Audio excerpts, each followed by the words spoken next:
Hello and welcome to Brick Speak. In today's episode, we will cover battles of Lao Kai and Guangmin and also see as to why Deng Xiaoping took a decision to launch a limited attack on Vietnam.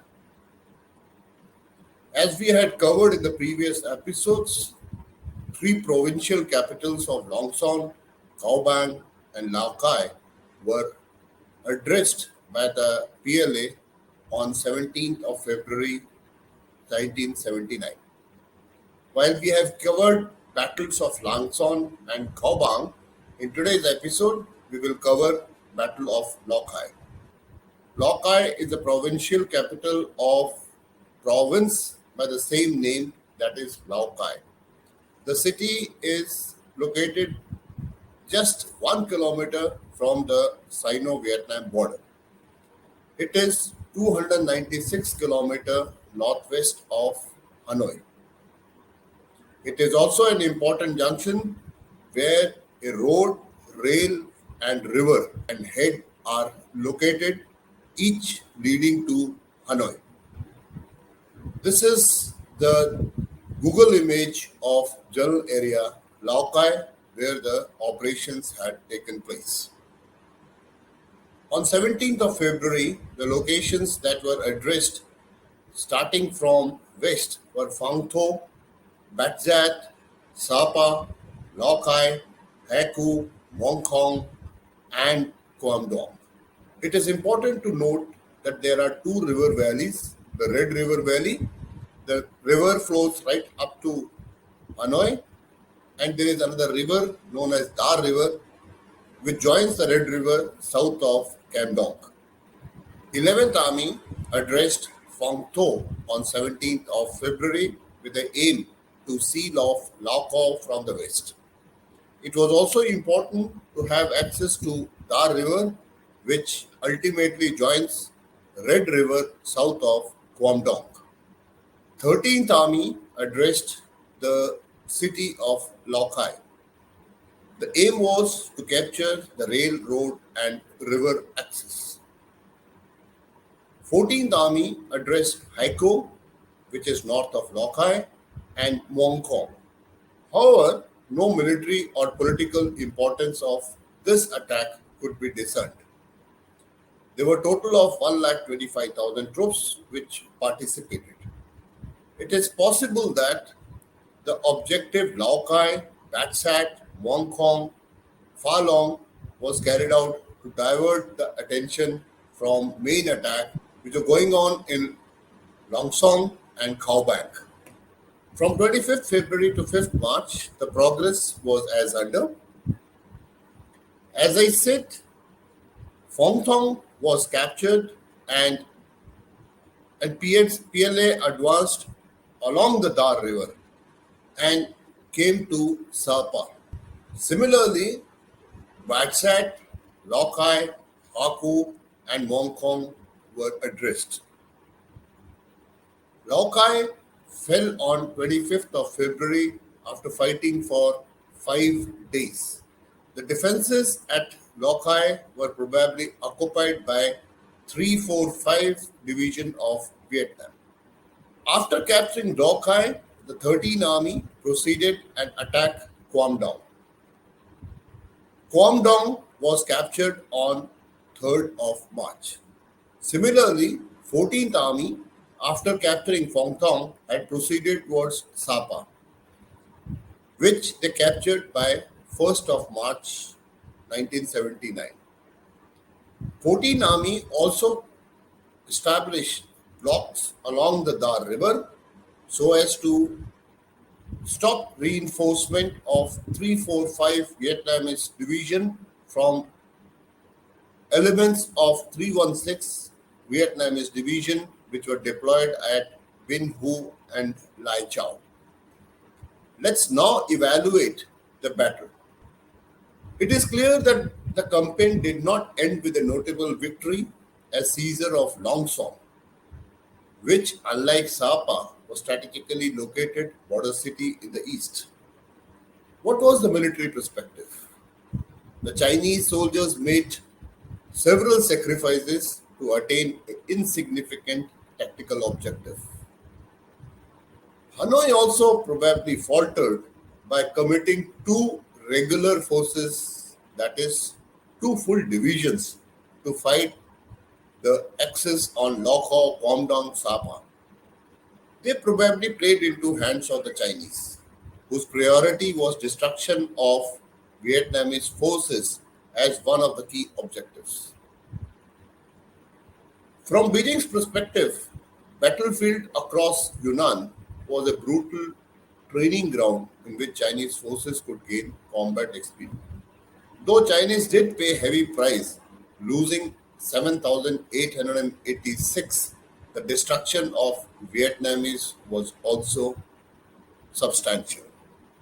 According to Chinese, the following were destroyed: one complete division of Vietnam, five regiments, and eight battalions.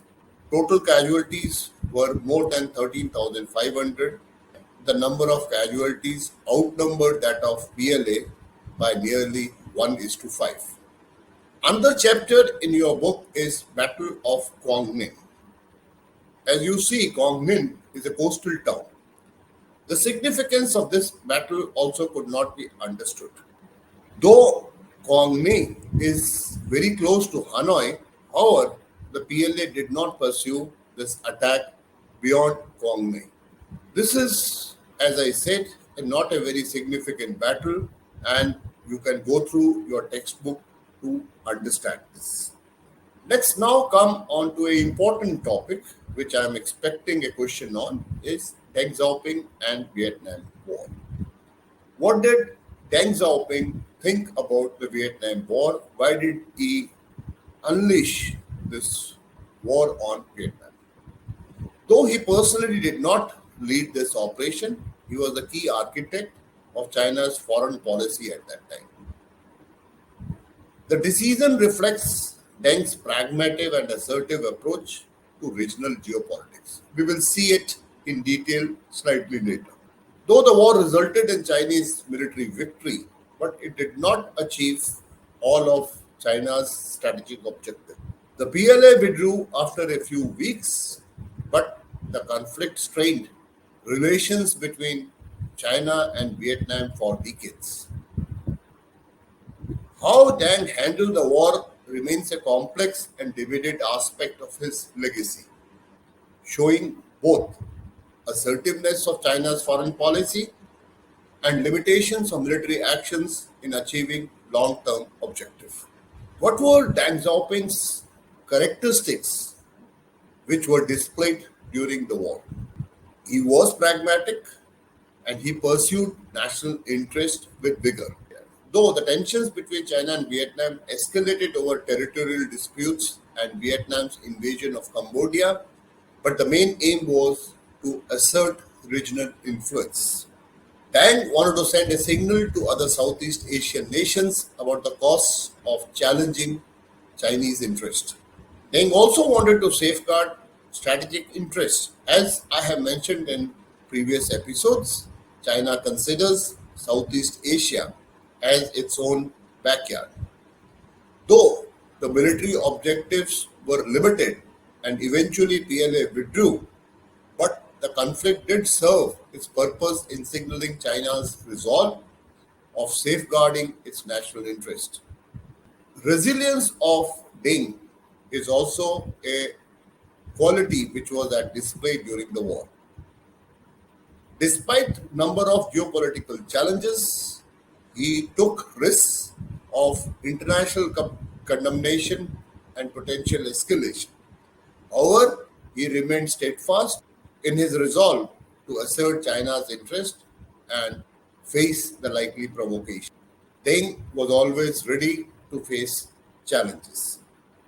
The military campaigns, although short lived and limited, showcased his willingness to defend China's core interest. Another aspect of Deng which is appreciated is his strategic vision.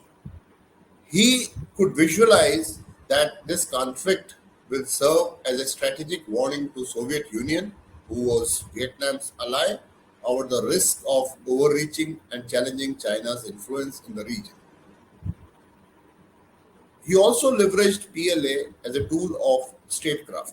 The action underscored his adeptness in leveraging military force as a tool of statecraft to advance China's strategic objective while minimizing the risk of border conflict or international isolation. By this war, Deng also managed to recalibrate China's relations, especially with the US and the West. What did Deng think about PLA? To Deng, the high casualties were not entirely surprising. One of the Deng's motivations for the war was so the PLA could gain badly needed experience. Deng himself had a low opinion of the PLA, calling it swollen, slag, arrogant, extravagant, and lazy. He used the poor performance as a lesson and justification for massive reforms and modernization of the PLA. I stumbled upon a model of Beijing's decision making before going to war on Vietnam. This, I thought, will be of use to the aspirants of the SSC, DSTSC. So I have put them in these columns. All these factors have been covered in the previous episodes. I will request you to go through and thereafter try to remember this model to answer not only the decision making process but also this would be useful in answering many other questions. With this, I come to an end of today's episode.